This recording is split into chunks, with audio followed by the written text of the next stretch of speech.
Les tractations se seront poursuivies jusqu'au dernier moment. Le gouvernement a été annoncé sur le perron de l'Élysée il y a tout juste quelques minutes. Et la liste des noms a franchement des airs de déjà-vu, avec la reconduction des principaux ministres démissionnaires. Bruno Le Maire, lui, fait son retour au ministère des Armées. Il n'y a en revanche aucune ouverture à gauche. Léonard Attal est notre service politique. Le président de la République a nommé. Fin du suspense, il y a quelques minutes à l'Élysée.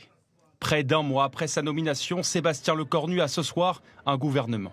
Mais la rupture promise ne viendra pas de ses postes régaliens. Bruno Retailleau, ministre de l'Intérieur, Gérald Darmanin, garde des Sceaux, Jean-Noël Barrot au Quai d'Orsay conservent leur poste. Au ministère des Armées, c'est une surprise. Le retour de Bruno Le Maire, ancien ministre de l'économie, dont Sébastien Lecornu a été le conseiller ministériel au début de sa carrière, il y a plus de 15 ans.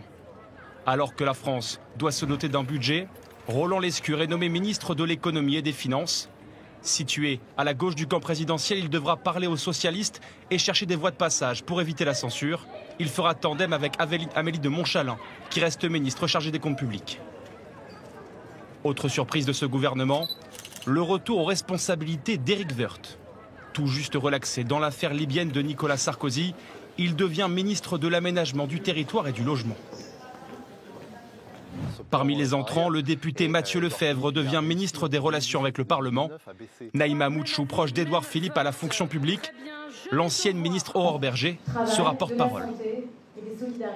Sur d'autres portefeuilles, Sébastien Lecornu fait le choix de la stabilité. 2 anciens premiers ministres conservent leur poste.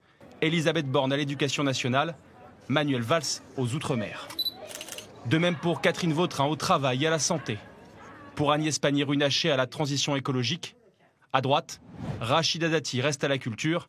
Annie Genevard à l'agriculture, 2 cadres des Républicains. Car après d'âpres discussions en interne et à Matignon aujourd'hui encore, LR participera bien au gouvernement. Bruno Retailleau l'a confirmé à Sébastien Lecornu après un entretien d'1h30. Sans surprise, aucune figure de gauche dans ce gouvernement. François Rebsamen et Éric Lombard quittent leurs fonctions, alors que le PS menace toujours d'une censure.